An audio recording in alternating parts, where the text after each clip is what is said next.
Hello student, स्वागत है आपका आईसीटी वर्चुअल क्लासेस में। मैं हूं कविता, आपकी साइंस टीचर।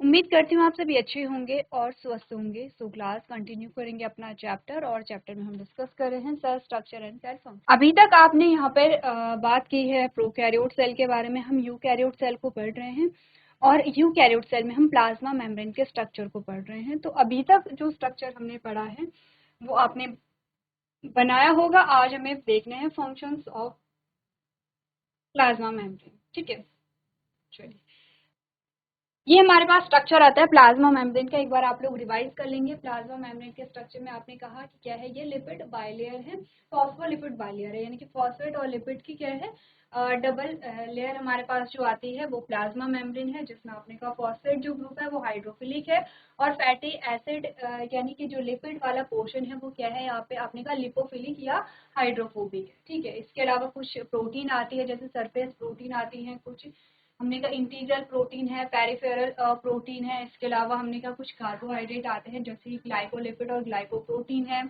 कुछ कोलेस्ट्रॉल हमारे पास यहाँ पर पाए जाते हैं। तो ये बेसिक सा स्ट्रक्चर हमारे पास आता है प्लाज्मा मेम्ब्रेन का। हम अगर फंक्शंस के बारे में बात करें तो अभी तक आपने बोला है कि जो यहाँ पे प्रोटीन्स हैं वो एज अ एंटीजन काम करती हैं, एज अ रिसेप्टर काम करते हैं, और तीसरा जो काम है वो है ट्रांसपोर्टेशन। और ट्रांसपोर्टेशन में आपने कहा आप क्या क्या चीजें पढ़ने वाले हैं। अच्छा, ट्रांसपोर्टेशन के बारे में अगर हम बात करें तो हमने कहा ट्रांसपोर्टेशन में आप एक्टिव और पैसिव ट्रांसपोर्ट की यहाँ पे बात करेंगे। पैसिव ट्रांसपोर्ट में आप डिफ्यूजन देखेंगे, सिंपल डिफ्यूजन देखेंगे, आप फैसिलिटेट डिफ्यूजन यहाँ पर देखेंगे। एक्टिव ट्रांसपोर्ट में आप पंप के बारे में बात करेंगे। ठीक है, तो समझते हैं थोड़ा सा। हमने इतना जो डायग्राम है वो बनाया था प्लाज्मा मेम्ब्रेन का। ठीक है, जिसमें अभी तक आपको इतना समझ आया होगा, अभी तक आपको इतना समझ आया होगा कि हमने यहाँ पे क्या क्या चीजें बनाई हैं। सिर्फ अभी हमने फॉस्फेट ग्रुप को यहाँ पे बनाया है। ये आपके पास आता है फॉस्फेट ग्रुप। ठीक है, फॉस्फेट ग्रुप के साथ आपके पास यहाँ पे आते हैं फैटी एसिड। ठीक है, क्या बनाएंगे यहाँ पे हम,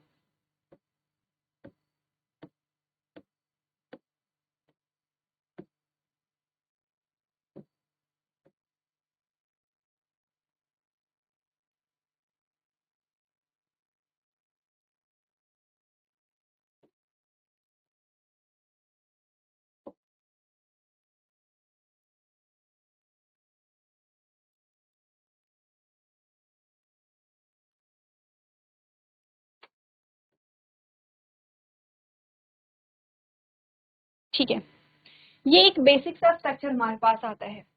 इसके अलावा अभी हम पूरा स्ट्रक्चर बनाने से पहले हम ये चीजें देखते हैं। यहाँ पर क्या होता है, प्लाज्मा मेम्ब्रेन में हमने कहा कि कुछ चीजों का आवागमन होता है। जैसे कि हम बार बार कह रहे हैं कि क्लास 9th में जब आपने सेल चैप्टर पढ़ा था तो आपने कुछ चीजें यहाँ पे समझी थी। जैसे कि आपने दो टर्म समझे थे, डिफ्यूजन और ऑस्मोसिस। सबसे पहले आएंगे डिफ्यूजन, क्योंकि अगर आपने प्रीवियस लेक्चर देखा है तो प्रीवियस लेक्चर में हमने क्या बात की है, हमने बोला है कि जब आप ट्रांसपोर्टेशन के बारे में बात करेंगे तो आपके पास दो टाइप के ट्रांसपोर्ट आते हैं। आपने पैसिव ट्रांसपोर्ट की बात की है और एक्टिव ट्रांसपोर्ट की बात की है। पैसिव ट्रांसपोर्ट में आप पढ़ते हैं डिफ्यूजन को, यानी कि सिंपल डिफ्यूजन है या फैसिलिटेटेड डिफ्यूजन है। दोनों टाइप के जो डिफ्यूजन है तो आप पढ़ रहे हैं यहाँ पे डिफ्यूजन को। डिफ्यूजन हमने क्या क्या होता है, जो गैस है जब हाई कंसंट्रेशन से लो कंसंट्रेशन की ओर जो मूव करती है तो उसे हम क्या कहते हैं, डिफ्यूजन कहते हैं। यानी कि गैस का उच्च सांद्रता से निम्न सांद्रता की ओर जो प्रवाह होता है उसे हम क्या नाम देंगे, विसरण नाम देंगे, यानी कि डिफ्यूजन। डिफ्यूजन को ही विसरण कहते हैं। ठीक है, तो हमने बोला सबसे पहले हम बात करते हैं यहाँ पे ट्रांसपोर्टेशन में। अगर हम यहाँ पर देखें ट्रांसपोर्टेशन को सबसे पहले हम पढ़ें तो हमें क्या चीजें बता रही है ट्रांसपोर्टेशन में। आपने कहा the transport of substance across the plasma membrane involve both passive transport and active transport. आपने कहा यहाँ पर जो ट्रांसपोर्ट होता है अक्रॉस प्लाज्मा मेम्ब्रेन, यानी कि प्लाज्मा मेम्ब्रेन से अंदर और बाहर जो चीजों का आवागमन होता है उसमें दोनों ही ट्रांसपोर्ट, यहाँ पे दोनों ही जो परिवहन है वो यहाँ पे इन्वॉल्व होते हैं, एक्टिव और पैसिव। एक्चुअली में एक्टिव और पैसिव नाम क्यों दिए गए हैं, आपको ध्यान होगा। एक्टिव जो होता है वो एक सक्रिय जो शब्द है। ठीक है, आपने कहा कि एक्टिव क्या होता है, सक्रिय होता है। तो जो एक्टिव होता है इट मीन्स कि उसमें एनर्जी ज्यादा होती है। एक्टिव होने का जो हम रिलेट कर सकते हैं, अब जरूरी नहीं है कि ऐसा ही होगा, लेकिन आप अगर रिलेट करेंगे चीजों को तो आपको चीज जल्दी समझ में आती है। एक्टिव होने का मतलब सीधे सीधा हम एनर्जी से लेते हैं। तो जहाँ पर एक्टिव ट्रांसपोर्ट चल रहा है वहाँ पर एनर्जी लग रही है, वहाँ पे एनर्जी का यूज हो रहा है। पहली चीज तो ये है। पैसिव क्या होता है, बिना एनर्जी के भी जो मूवमेंट हो रही है उसे हम पैसिव कहते हैं। दूसरी चीज जो आपको ध्यान देनी है, एक्टिव और पैसिव। एक्चुअली में एक्टिव में यहाँ पर एनर्जी की खपत क्यों हो रही है। अगर हम बात करें, हमने कहा पैसिव और हमने कहा एक्टिव। एक्चुअली में अगर आप मूवमेंट की जो डायरेक्शन देखेंगे तो उससे आपको समझ आ जाएगा कि क्यों एनर्जी की रिक्वायरमेंट है। अगर आप पैसिव मूवमेंट देखेंगे तो आपने कहा ये high concentration to low concentration होती है। ये बहुत बेसिक सी चीज है कि जहां पर जो ज्यादा है वो ज्यादा से कम की ओर प्रवाह होता है। जो पानी है वो कहाँ जाएगा, आपने कहा जैसे कि एक पूरा आपने एक बकेट भरा हुआ है, अब उस बकेट में एक छेद कर दीजिए तो पानी बाहर क्यों निकलने लगता है, क्योंकि पानी ज्यादा मात्रा से कम मात्रा की ओर बह रहा है। तो हाई कंसंट्रेशन से लो कंसंट्रेशन में मूव करना एक नॉर्मल बात है। एक आपने कहा ये फिनोमेना आप अलग अलग जगह पे देख सकते हैं, ठीक है। एक्टिव में एक्चुअली में होता क्या है, अगर इसे डायरेक्शन आप देखेंगे तो ये low concentration to high concentration, ठीक है। ये कंसंट्रेशन मैं शॉर्ट में लिख रही हूँ।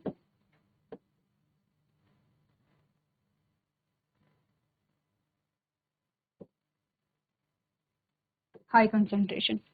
अब यहाँ पर आप देखिए कि लो कंसंट्रेशन से हाई कंसंट्रेशन की ओर मूव करना है। जैसे एक सिंपल सा एग्जांपल लेते हैं, एक रूम है और उस रूम में आपने पूरे जो लोग हैं वो भरे हुए हैं, या लिफ्ट का एग्जांपल आप ले लीजिए, ठीक है। लिफ्ट में लोग भरे हुए हैं, वहाँ पे जगह नहीं है। अब एक इंसान है और उस इंसान को आपको वहाँ एडजस्ट करना होता है, तो वो इंसान फोर्सफुली अंदर घुसता है, ठीक है। फोर्सफुली जब अंदर घुसेगा इट मीन्स कि वहाँ पर क्या हो रहा है, एनर्जी का यूज करना पड़ रहा है। एक है कि लिफ्ट खाली है, बाहर बहुत सारे लोग हैं और लिफ्ट खाली है तो लोग इजीली अंदर आ गए हैं। एक है कि लिफ्ट भरी हुई है यहाँ पर और लोग फिर भी अंदर आ रहे हैं, तो उसका मतलब क्या होगा, लो कंसंट्रेशन से हाई कंसंट्रेशन में वो आ रहे हैं, तो जो इंसान है वो फोर्सफुली अंदर घुसता है। जैसे ट्रेन के डिब्बे में आपने देखा है, जैसे बस में आपने देखा है, तो वहाँ पे बस भरी हुई है लेकिन लोग फिर भी अंदर घुस रहे हैं क्योंकि जगह कम है, फिर भी लोग घुस रहे हैं। तो वहाँ पर ज्यादा एफर्ट्स लगाने पड़ रहे हैं आपको। अगर बस खाली है तो कोई एफर्ट्स नहीं लगाने, आप सीधे अंदर जाएंगे, जो सीट है उसमें बैठ जाएंगे। तो आपने कहा कि क्योंकि एक्टिव ट्रांसपोर्ट में क्या होता है कि लो कंसंट्रेशन से हाई कंसंट्रेशन की ओर जब चीजें जाती हैं तो उन्हें पुश करना पड़ता है। इट मीन्स कि उन्हें एनर्जी की रिक्वायरमेंट होती है, ठीक है। तो क्योंकि यहाँ पर क्या है, एक्स्ट्रा एफर्ट की जरूरत है, इसीलिए यहाँ पे एनर्जी की खपत होती है। ये एक नेचुरल फिनोमेना है कि हाई से लो में ही जाएगा। अब यहाँ पे बहुत ज्यादा, आपने कहा बहुत ज्यादा भीड़ वाला इलाका है और भीड़ वाले इलाके में लोग रहना पसंद नहीं करेंगे, तो ऑफ कोर्स वो कहाँ जाएंगे, खुले इलाके में जाएंगे। तो ये भी फिनोमेना क्या है, हाई कंसंट्रेशन से लो कंसंट्रेशन की ओर मूवमेंट का है। ये हम डेली लाइफ के बेसिस पे रिलेट कर सकते हैं। तो यही चीजें बताई गई हैं कि दो टाइप के यहाँ पे क्या होते हैं, ट्रांसपोर्ट होते हैं। अब आपको बता रखा है जो पैसिव ट्रांसपोर्ट है, involve the movement of a substance along the concentration gradient. ये ध्यान रखना है कि पैसिव जो मूवमेंट होता है वो जो मूवमेंट क्या होता है, along a concentration gradient. It means की होता है हाई कंसंट्रेशन से लो कंसंट्रेशन की ओर मूवमेंट जो होता है। वाइल एक्टिव ट्रांसपोर्ट में हमने क्या, require energy and move substance against the concentration gradient. Against the concentration gradient का मतलब होता है ये लो से हाई में जा रहा है, जबकि नॉर्मल फिनोमेना क्या होता है, हाई से लो में होता है। तो अगेंस्ट है यहाँ पे प्रोसेस, ठीक है। तो इसीलिए यहाँ पे क्या है, एनर्जी की रिक्वायरमेंट होती है। The plasma membrane is composed of a phospholipid bilayer, ठीक है। ये हम जानते हैं कि प्लाज्मा मेम्ब्रेन जो है फॉस्फोलिपिड बाइलेयर की बनी होती है। That is a semi permeable, ये क्या होती है, अर्ध पारगम्य होती है, यानी कि सिलेक्टेड जो मटेरियल है उन्हें ही अंदर और बाहर जाने की परमिशन देगी। Meaning it allow some substances to pass across the membrane while not others, ठीक है। सिंपल सी चीजें ट्रांसपोर्टेशन अगर हम पढ़ेंगे तो सिंपल सी चीजें एक बार आप पढ़िए, उसके बाद हम स्टार्ट करते हैं पैसिव ट्रांसपोर्टेशन। चलिए स्टार्ट करते हैं पैसिव ट्रांसपोर्टेशन, और इसमें एग्जांपल हमारे पास हमने कहा है वो हम लेंगे डिफ्यूजन, ठीक है। क्या लेंगे हम, डिफ्यूजन, ठीक है। अच्छा, डिफ्यूजन में क्या होता है, हम एक्चुअली में जब डिफ्यूजन पढ़ते हैं तो हम गैस को यहाँ पर लेते हैं और अगर हम कहें कि प्लाज्मा मेम्ब्रेन के अंदर और बाहर जो गैस है उसका ट्रांसपोर्टेशन हो रहा है, जो गैसेस है, सिर्फ एक गैस का नहीं है, एक से ज्यादा गैसेस यहाँ पर होती है। क्या एग्जांपल बता सकते हैं कि कौन कौन से गैसेस है? अगर आपको ध्यान होगा तो रेस्पिरेशन, आप जानते हैं रेस्पिरेशन एक सेल है हमारी, इसमें एंटर करती है ऑक्सीजन जो तोड़ेगी ग्लूकोज को और इसके टूटने से निकलेगी एनर्जी, और CO2 जो कि सेल से बाहर निकलेगी। एक्चुअली में सेल के अंदर ऑक्सीजन आ रही है और सेल से बाहर कार्बन डाइऑक्साइड जा रही है।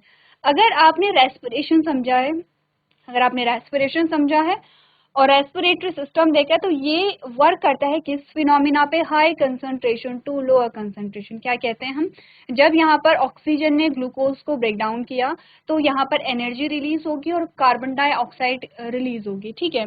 कार्बन डाइऑक्साइड सेल के अंदर ज्यादा है as compare to outer surface, ठीक है, जो एंडोमेम्ब्रेन सिस्टम जो आपका आता है, ठीक है। तो आपने कहा कि जो सेल के अंदर जो कार्बन डाइऑक्साइड है उसका अमाउंट ज़्यादा होता है बाहर के कंपैरिजन में, या जो ब्लड होता है उसके कंपैरिजन में।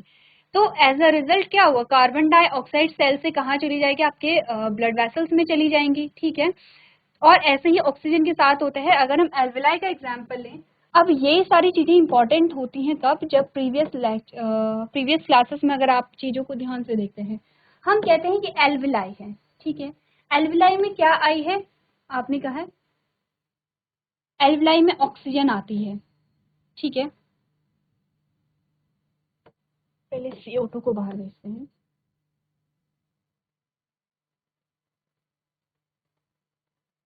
हमने कहा ये है एल्विलाई और ये है ब्लड वेसल्स। ब्लड वेसल में कार्बन डाइऑक्साइड, ब्लड वेसल्स क्या लेकर के आ रही है? डीऑक्सीजनेटेड ब्लड को लेकर के आ रही हैं। क्लास 10th में आपने एक चैप्टर पढ़ा था लाइफ प्रोसेसेस, वहां पर हमने पढ़ा था रेस्पिरेशन, और रेस्पिरेशन में सारी चीजें आपको समझाई गई हैं, ठीक है। तो कार्बन डाइऑक्साइड जब लेकर के आती हैं ब्लड वेसल्स, कौन से लेके आती हैं? आर्टरी या वेन? आपने कहा वेन लेकर के आएंगी, ठीक है। अब हमने कहा कि अच्छा एक और एक्सेप्शन आपके पास आता है, पल्मोनरी आर्टरी और पल्मोनरी वेन का आपके पास एक एक्सेप्शन आता है, वो आपको ध्यान रखना है। क्या होता है? अगर आपको ध्यान नहीं है तो घर जाकर के आप चेक करेंगे पल्मोनरी आर्टरी और पल्मोनरी वेन हम एज अ एक्सेप्शन क्यों उन्हें पढ़ रहे हैं, क्या होता है उनमें, ठीक है। नॉर्मली हम कहते हैं आर्टरीज ऑक्सीजनेटेड ब्लड लेकर के आती हैं और जो वेन है वो डीऑक्सीजनेटेड ब्लड उसमें फ्लो करता है। अब हमने कहा जो CO2 है उसे वो कहाँ चली जाती है? एल्विलाई में चली जाती है, एल्विलाई में भेजी जाती है। एल्विलाई में यहाँ से ऑक्सीजन आएगी तो ऑक्सीजन क्या होगा? यहाँ पे ज्यादा होगा। ये ऑक्सीजन कहाँ जाता है? आपके ब्लड वेसल्स में भेजा जाता है। तो आपने कहा कि जो एल्विलाई और ब्लड वेसल्स के बीच में जो गैसेस का यहाँ पे क्या हो रहा है? विनिमय आप कहेंगे या एक्सचेंज हो रहा है, वो किस बेसिस पे हो रहा है? On the basis of concentration gradients. It means कि यहाँ पर कंसंट्रेशन का डिफरेंस होगा और तभी यहाँ पे क्या होती है? मूवमेंट होती है, ठीक है। तो कंसंट्रेशन ग्रेडियंट यहाँ पर है। कैसे? हमने कहा यहाँ पे CO2 ज्यादा था, यहाँ पे एल्विलाई में CO2 कम था, तो इसीलिए हाई कंसंट्रेशन से लो कंसंट्रेशन में मूव होता है। एल्विलाई में जब हम सांस ले रहे हैं अंदर, तो एल्विलाई में ऑक्सीजन भरी हुई है, इट मीन्स कि ऑक्सीजन की मात्रा एल्विलाई में ज्यादा और आपके ब्लड वेसल्स में कम है, तो ऑक्सीजन हाई कंसंट्रेशन से लो कंसंट्रेशन में आ गया है, इसे हम कहते हैं डिफ्यूजन। अब ये तो बेसिक सी चीजें हैं जो हमने पहले पढ़ी हैं। अब प्लाज्मा मेम्ब्रेन के एस्पेक्ट में पढ़ ले। अब हमने कहा सिंपल डिफ्यूजन तो आपका क्लियर हो गया होगा। हमने कहा जब कोई non polar non ionic molecule जो होता है, नॉन चार्जेबल जो होता है, यानी कि ऐसा मॉलिक्यूल जो नॉन पोलर है, ठीक है, और वो आयनिक नहीं है, नॉन आयोनिक है, ऐसा जो और जो तीसरी चीज होती है जो लिपोफिलिक है, यानी कि लिपिड लविंग है, ठीक है। तो तीन चीज आपको ध्यान रखनी है कि ऐसा सब्सटेंस जो नॉन पोलर है उसमें पोलैरिटी नहीं है, नॉन आयनिक उसमें कोई जैसे आयंस नहीं है, यानी कि आयन का मतलब होता है जिसमें प्लस और माइनस का साइन आप देखते हैं, जैसे कि सोडियम है, पोटेशियम है, आयनिक होते हैं। और जैसे पोलर होते हैं आपने कहा, ठीक है। तो आपने कहा कि यहाँ पर क्या होता है, जो नॉन पोलर है यानी कि पोलैरिटी नहीं है, नॉन आयनिक है, ठीक है, और लिपोफिलिक है यानी कि लिपिड लविंग है, ऐसे मॉलिक्यूल्स जो होते हैं वो सिंपली हाई कंसंट्रेशन से लो कंसंट्रेशन में मूव कर जाते हैं बिना किसी प्रोटीन हेल्प के, और एनर्जी की रिक्वायरमेंट यहाँ पे नहीं होगी। तो हम देखते हैं यहाँ पर, या यहाँ से कार्बन डाइऑक्साइड का देखते हैं, ठीक है। हमने कहा सेल के अंदर कार्बन डाइऑक्साइड ज्यादा एक्यूमुलेट हो गई है, ठीक है। ये क्या है? कार्बन डाइऑक्साइड, ये है कार्बन डाइऑक्साइड। इसकी जो कंसंट्रेशन है,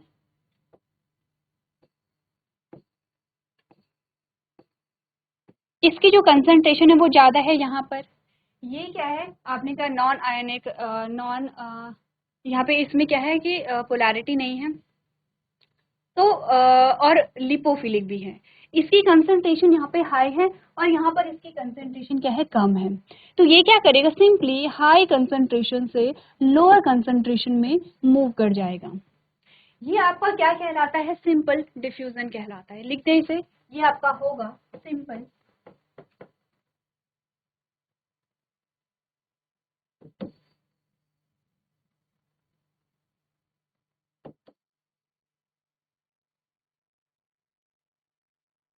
ठीक है। अब हमने कहा ये तो हो गया सिंपल डिफ्यूजन। क्या होता है जो वाटर है एक्चुअली में, ये लिपोफिलिक तो नहीं है, क्योंकि आपने कहा कि क्योंकि लिपिड जो है वो पानी में घुलनशील नहीं है। एक्चुअली में ये सारी जो चीजें चल रही हैं कि जो फैटी एसिड, ये जो टेल वाला पोर्शन है अंदर को, ये इसीलिए है कि ये पानी से बच सके। तो हमने कहा कि वाटर जो है वो लिपोफिलिक तो नहीं होगा, क्योंकि लिपिड क्या है, आपने कहा वो हाइड्रोफोबिक है। लेकिन फिर भी कुछ मात्रा में जो पानी है वो क्या होता है, यहाँ पे मूव कर सकता है, लेकिन बहुत कम मात्रा में। ठीक है, तो हमने कहा कि जब बहुत कम मात्रा में जो पानी है वो हाई कंसंट्रेशन से लो कंसंट्रेशन में मूव कर सकता है,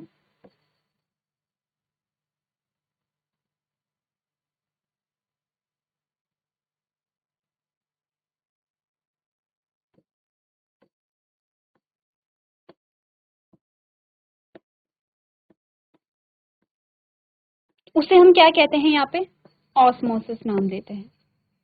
ध्यान रखिए, ऐसा नहीं है कि पानी क्या है वो सिंपल डिफ्यूजन, आपने कहा कि अगर पानी जो है वो सिंपल डिफ्यूजन के थ्रू हाई कंसंट्रेशन से लोअर कंसंट्रेशन में आ रहा है तो इसे हम ऑस्मोसिस नाम देते हैं।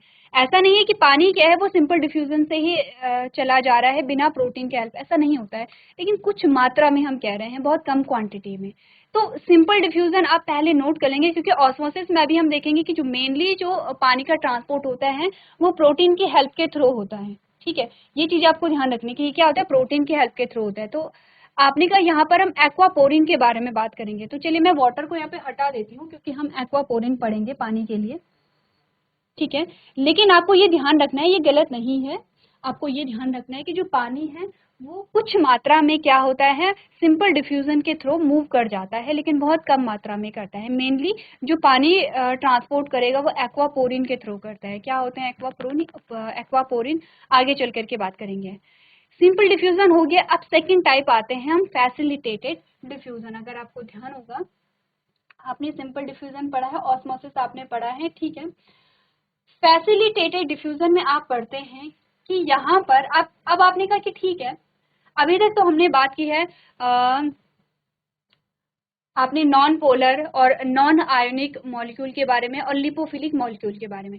लेकिन आपने कहा जो यहाँ पे क्या होगा, आपने कहा कि जो पोलर मॉलिक्यूल होंगे या जो आयनिक मॉलिक्यूल होंगे, या आपने कहा कि जो यहाँ पे वाटर फिलिक मॉलिक्यूल्स होंगे, उनका जो ट्रांसपोर्ट है वो कैसे होता है। नेक्स्ट क्वेश्चन हमारे पास क्या आता है, ऐसे जो मॉलिक्यूल हैं उनका ट्रांसपोर्ट कैसे होगा। तो सबसे पहले आप सिंपल डिफ्यूजन को यहाँ पर एक बार नोट कर लेंगे, क्योंकि एक साथ आप यहाँ पे कंफ्यूज करेंगे, तो एक एक करके आप लोग यहाँ पे नोट कर।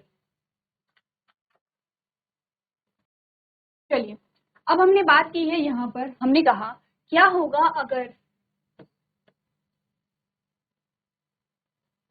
क्या होगा अगर पोटेशियम को प्लाज्मा मेम्ब्रेन को क्रॉस करके अंदर जाना होगा।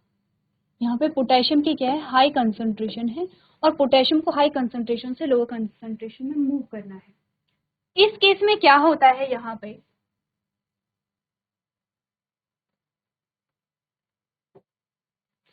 इस केस में आपने कहा यहाँ पर पाए जाते हैं कुछ प्रोटीन, जो यहाँ पर क्या करेंगे,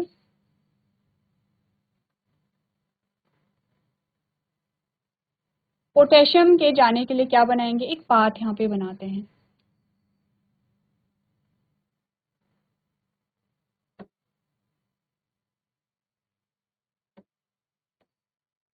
ठीक है, अब क्योंकि आप देख रहे हैं कि जो पोटेशियम है वो क्या है, उस पे चार्ज है।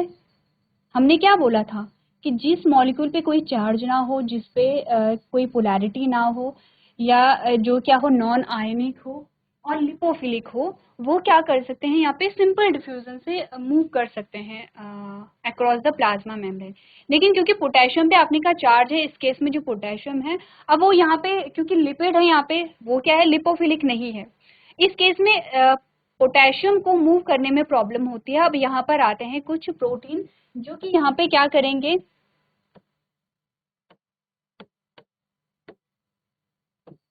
पोटेशियम के मूवमेंट के लिए एक पाथ यहाँ पर बनाएंगे। ठीक है, इस प्रकार से।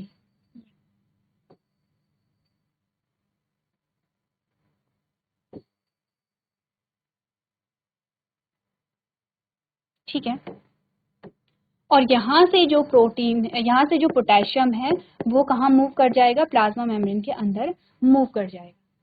इस प्रकार का जो डिफ्यूजन है ये होता है फैसिलिटेटेड डिफ्यूजन, क्योंकि फैसिलिटी दी जा रही है पोटेशियम के ट्रांसपोर्टेशन को। और ये जो प्रोटीन आपके आते हैं ये आपके कहलाते हैं चैनल प्रोटीन।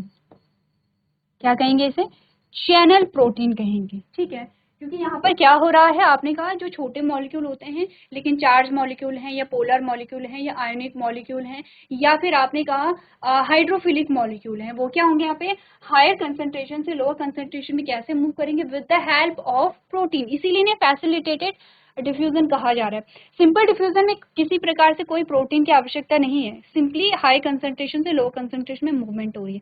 अच्छा ध्यान देंगे, अभी जो आपने कहा कि मूवमेंट हो रही है वो अलोंग द कंसंट्रेशन ग्रेडियंट है। इट मीन्स कि हाई से लोअर कंसंट्रेशन में यहाँ पे मूव कर रहा है, यानी कि उच्च सांद्रता से निम्न सांद्रता में यहाँ पे मूव करेगा।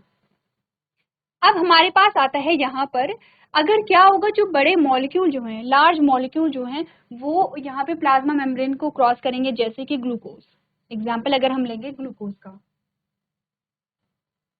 ठीक है, इसके लिए भी कुछ यहाँ पे क्या होते हैं, आपने कहा इसके लिए भी कुछ प्रोटीन यहाँ पर होती हैं।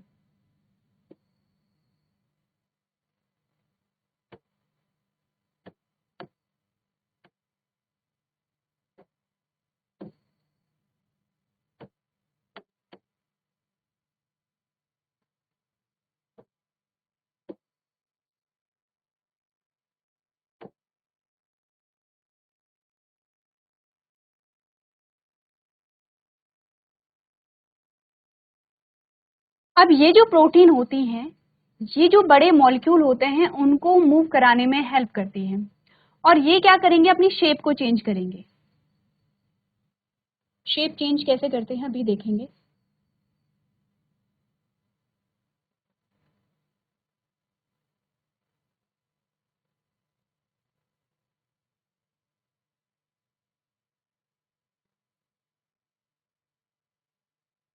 ठीक है, अच्छा एक चीज ध्यान देंगे, ये जो आप बीच में देख रहे हैं यहाँ पे पूरा जो पैसेज बना होगा, अब यहाँ पे ये इरेज नहीं हो रहा है, ये अंडरस्टूड, आपको ध्यान देना है। ठीक है, अब यहाँ पर ये शेप चेंज कैसे करेंगे, इनकी शेप होती है कुछ ऐसी।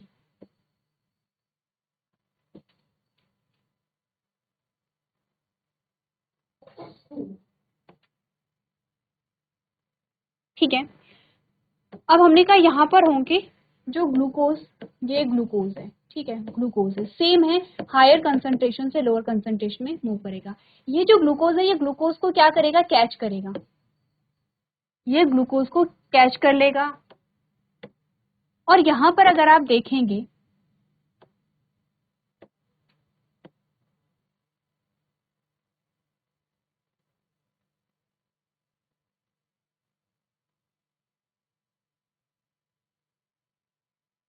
ये आपको डायग्राम बनाने हैं एज इट इज, ऐसा नहीं कि आपको कलर करना है, आप बिना कलर किए भी कर सकते हैं, बट आपको समझना है कि हो क्या रहा है। ठीक है, अब ये अपनी शेप को क्या कर लेगा, चेंज कर लेगा ऐसे।